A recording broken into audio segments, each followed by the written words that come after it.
Praise road મુસ્ટલી Macwan મારી YouTube channel Gujarati Bible સ્ટડીમાં તમારું સ્વાગત છે। મારી ચેનલને આજે અત્યારે આગળ તમે સબસ્ક્રાઈબ કરી લો અને ઈશ્વરના જ્ઞાનમાં તમે વધતા જાઓ। પાઉલ એ પહેલાં શાઉલ તરીકે ઓળખાતા હતા અને જેટલા લોકો વિશ્વાસી હતા, વિશ્વાસમાં ચાલતા હતા, પ્રભુ શ્રી ખ્રિસ્તની પાછળ ચાલતા હતા, એ બધાને ભયંકર નફરત કરતા હતા। એમનું માનવું હતું કે આ બધા લોકો ખોટા છે, આ બધા લોકો જુઠ્ઠા છે, આ બધા લોકો ઠગ લોકો છે, આ બધા ધૂતારા છે। અને એટલે એવું સમજતા હતા કે આ બધા મારે ઈશ્વરની વિરુદ્ધના લોકો છે અને એટલે એ શાઉલ એ બધાને મારતા હતા, મારી પણ નાખતા હતા, જેલમાં નાખતા હતા। અને જાણે એમના કામનો ઉદ્દેશ્ય, એમના જીવનનો ઉદ્દેશ્ય જ લક્ષ્ય જે હોય, બસ આવા લોકોને મારવાના, જેલમાં નાખવાના અને મારી નાખવાના, એમ ખઈ ખબોચીને હાથ ધોઈને એમની પાછળ જ પડી રહેતા હતા। અને એ પાઉલ અચાનક એમના જીવનમાં જબરદસ્ત પરિવર્તન આવ્યું અને એ જે પ્રભુના લોકોને મારતા હતા એ પ્રભુના માટે જીવ આપવાના માટે તૈયાર થઈ ગયા, એ મરવાના માટે તૈયાર થઈ જતા હતા, એ બંધોનો સંકટોથી ભીતા નહોતા। એવું તો શું હતું કે પાઉલ પ્રેતની અંદર આટલું બધું બદલાણ આવ્યું? એવું તો શું હતું કે પાઉલ પ્રેત આટલા બધા બદલાઈ ગયા? એની પાછળ શું રહસ્ય છે એ જાણવા માટે આ વિડીયોને તમે આખો જુઓ।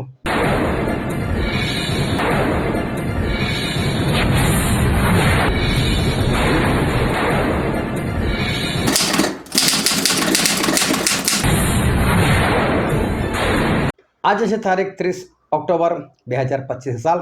રોજે રોજ વોટ્સએપ પર 10 સવાલ પૂછવામાં આવે છે અને ત્યાર પછી કોના કેટલા માર્ક્સ આવ્યા છે એ પણ જાહેર કરવામાં આવે છે અને નવેમ્બર મહિનાથી તો ઇનામની પણ ઘોષણા થવાની છે।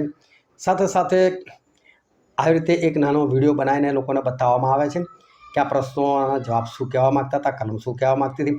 એનાથી લોકો પ્રભુના જ્ઞાનમાં પણ લોકો વધતા જાય છે। તમે પણ આવી રીતે પ્રભુના જ્ઞાનમાં વધવા માગતા હોય, આકાશ રાજ્યના વારસદાર થવા માગતા હોય તો તમે મારી સાથે જોડાઈ શકો છો આ પ્રશ્નોત્તરીમાં। પરંતુ મારી શરત એક જ છે, રોજ રોજ જવાબ આપવાના છે। જો તમે જવાબ ના આપી શકતા હોય, કદી કદી ના આપી શકવાના હોય તો મહેરબાની કરીને આમાં જોડાવું નથી, કારણ કે આ ગંભીર લોકો માટે છે કે જે લોકો ગંભીર રીતે ઈશ્વરના રાજ્યમાં વધવા માગે છે। હવે પહેલો સવાલ છે આજનો કે સ્ટેફનને લોકો પથ્થરે મારતા હતા, તે કામમાં કોણ રાજી હતો? અને મેં જે 4 ઓપ્શન આપેલા એમાં પહેલું ઓપ્શન હતું હું। હવે બાઇબલમાં એવું જ લખેલું છે, પાઉલ પ્રેત કહે છે કે જ્યારે સ્ટીફનને પથ્થર મારવામાં આવતા ત્યારે હું એ કામમાં રાજી હતો। એટલે હું પ્રશ્ન પૂછું, કોણ રાજી હતું? તો કે હું।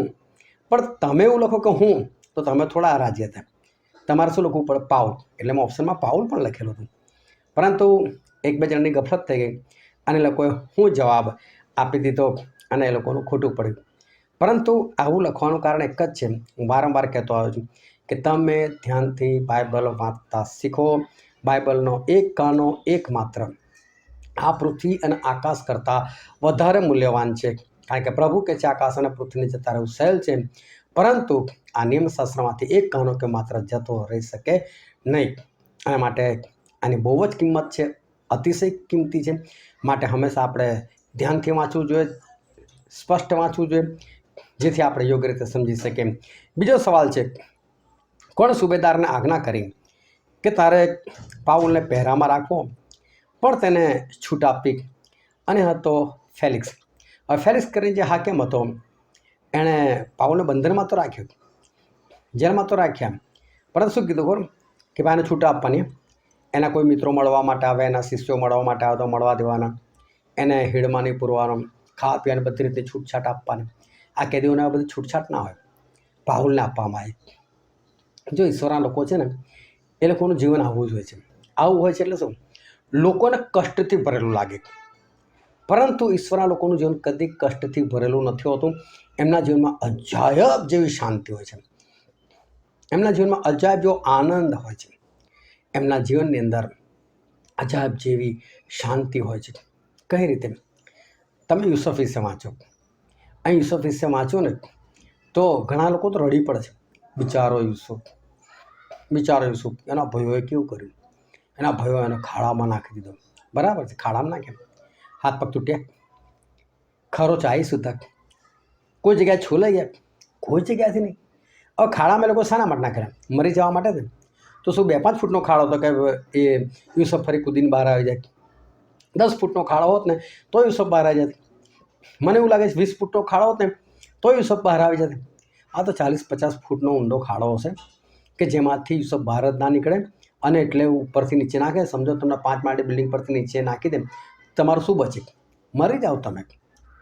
તો આટલે ઊંચેથી આ યુસુફને નાખવામાં આવે, પણ એમને કશું થયું? બોલે એમને અંદરથી બૂમ પાડ્યો, મને બચાવો, મને બચાવો. એ રડ્યા કદી? કશું જ નહીં. આ પ્રભુના લોકોના જીવનની શાંતિ છે. તમને એવું લાગે બિચારાને કેટલી તકલીફ, પણ તમે ઈસરાયલ લોકોને ગમે એટલું સતાવો ને, એમને કશી અસર જ નહીં થતી. ઈસરાયલ એમને કશું થવા જ નથી દેતા. અને એટલે યુસુફને ખાડામાં કશું જ ના થયું.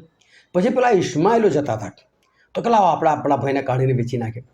હવે જ્યારે યુસુફને કાઢ્યા હશે ત્યારે શું આસાનીથી નીકળી ગયા હશે? દોરડું નાખવું પડ્યું હશે. યુસુફે દોરડું પકડ્યું છે, પછી બહાર આવ્યા. હવે યુસુફને બી વિચાર આવે ને કે અચાનક મારા ભાઈઓ બદલાઈ ગયા શું? અને બહાર આવીને પછી 20 ચાંદીના સિક્કા ખાતર ઇસ્માઇલને વેચી દઈને ગુલામ બની જાય. આપણને વાંચીને એવું લાગે બિચારા યુસુફ. કેટલા લોકો રડી પડે, યુસુફને કેટલું દુઃખ.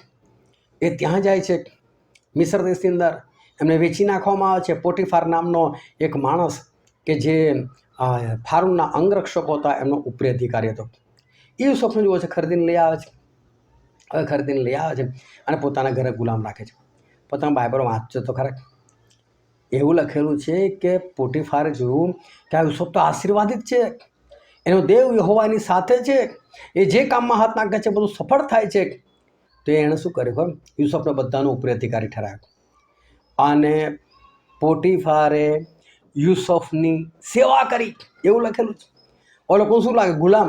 યુસુફ ગુલામ નહોતા ભાઈ, લોકોને દેખાતું હતું ગુલામ. બોસ હતા, બોસ. પોટીફાર પોતે એમની સેવા કરતા હતા. પોટીફાર કહેતા હતા ચાલી આવું, ખાવાનું લાવું લાગ, યુસુફ ખાવાનું ખાવાનું. એ સેવા કરતા હતા એમને. બોલો, એ કોઈ ગુલામ તરીકે નહોતા રહેતા હતા. હવે તમે વિચાર કરો, પોટીફારની પત્ની જેવી તેવી હશે, સુંદર નહીં દેખાતી હોય, શું ગુલામ પર મોહિત થઈ જાય?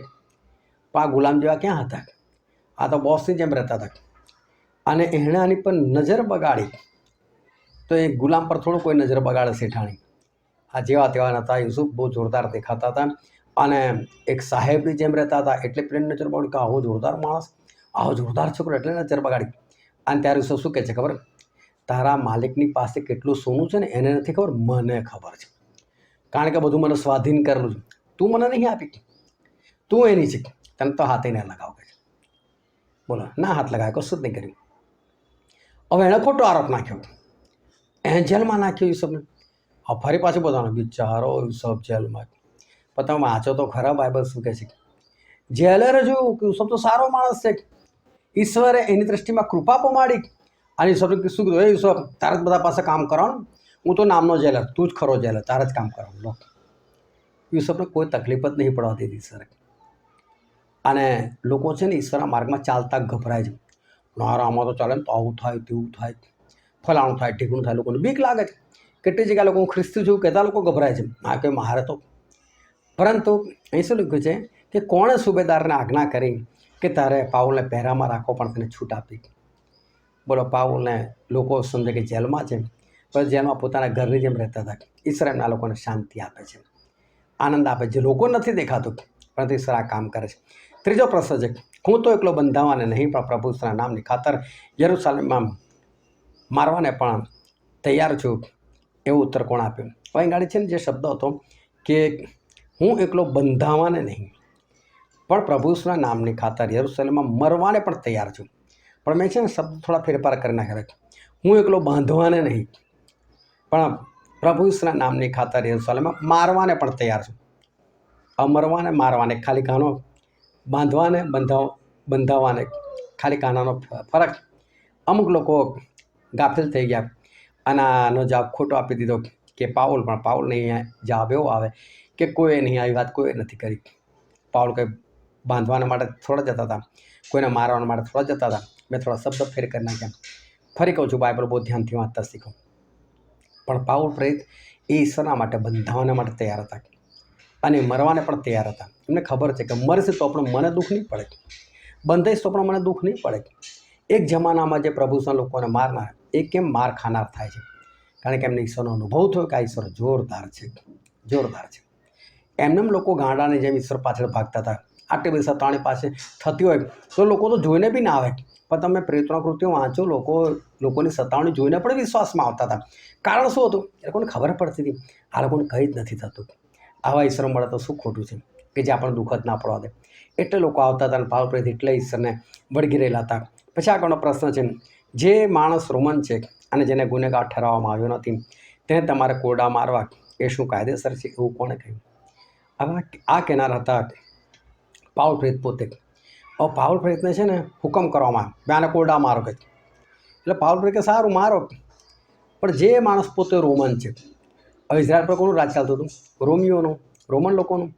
અને આ પોતે રોમન, એટલે એ આઈડિયાથી બોલે છે હું રોમન છું, કે જે માણસે તમે બાંધ્યો હોય તો રોમન છે અને હજુ સુધી એની પર કોઈ ગુનો સાબિત નથી થયો, તમે એને કોરડા મરાવ કાયદેસર છે. ભેગો ગભરાઈ ગયા, પાઉલ રોમન છે, રોમન છે. હવે ઘણા તો વાંચનારાને એવું લાગે પાઉલ જૂઠું બોલે શું? પાઉલ આમ તેમ થાય છે, ઘડીકમાં બોલે છે હું કિલિકિયાનો છું, ઘડીકમાં કહે છે હું તાર્સસનો છું, ઘડીકમાં કહે છે હું રોમન છું, તો ઘડીકમાં કહે છે હું યહૂદી છું. શું પાઉલ પ્રેત જૂઠું બોલે? પાઉલ પ્રેત જૂઠું નથી બોલતા, ધ્યાનથી સમજો. કિલિકિયા પ્રાંતનું તાર્સસ નામનું જે નાનકડું શહેર કે ગામ હતું, ત્યાંના એ વતની હતા અને એ આવેલું રોમમાં અને ત્યાં જન્મેલા હતા, એટલે રોમન નાગરિકતા એમને પ્રાપ્ત થયેલી હતી. આજે ભલે ને અમેરિકન હોય, પણ કોઈ અમેરિકન અહીં ઇન્ડિયામાં આવીને બાળક જન્મ આવે તો એ બાળક ઓટોમેટિક ઇન્ડિયન કહેવાય. અહીંથી કોઈ પણ કપલ અમેરિકામાં ગયું હોય, ભલે લોકોની પાસે ત્યાંનું પાક્કું ગ્રીન કાર્ડ કે જે કંઈ હોય નાગરિકતા તો એ ના હોય, પણ ત્યાં એમને જો બાળક થાય ને તો એ પાક્કું અમેરિકન કહેવાય. હવે અમેરિકન છે, એની નાગરિકતા અમેરિકાની, પણ મૂળ કયું? તો કે મૂળ તો ઇન્ડિયન. હું તો ઇન્ડિયન છું, હું તો હિન્દુ છું કે ખ્રિસ્તી છું, જે બી હોય. તો એવી રીતે આ પાઉલ પ્રેત એ રોમન હતા, જન્મે રોમનની અંદર જન્મેલા, એટલે રોમન નાગરિક એમ એ હતા. એટલે કે છે હું રોમન છું. અને ત્યાંના તાર્સીસ નામના ગામમાં જન્મેલા. તાર્સીસ આવેલું એક જગ્યા જે કિલિકિયાનું હતું, કિલિકિયા પ્રાંતનું, એટલે કે હું ત્યાંનો છું કે છે. આના પછી એ કહે છે કે હું તો ફરોશી છું. તો એ ફરોશી બી હતા ને, કેમ કે એક ચુસ્ત પંથ એ ઇઝરાયલનો, એમાંથી એ બહાર નીકળેલા હતા. અને હું યહૂદી છું, તો યહૂદી કુળ ના હતા. એટલે કોઈ જગ્યાએ ખોટું નથી બોલતા. પરંતુ પ્રભુ શું છે પોતાના શિષ્યોને વાત કરેલી. હું તમને કલમ વાંચીને બતાવું. માથી 10 અને તેની 18, 19 અને 20મી કલમ, જેમાં પ્રભુ શું પોતાના શિષ્યને શિક્ષણ આપે છે અને શિક્ષણના શબ્દો તમારે આગળ વાંચીને બતાવું છું. અને તેઓને તથા વિદેશીઓને માટે સાક્ષીને અર્થે મારે લીધે તમે હાકેમોની તથા રાજાઓની આગળ લઈ જવાશો.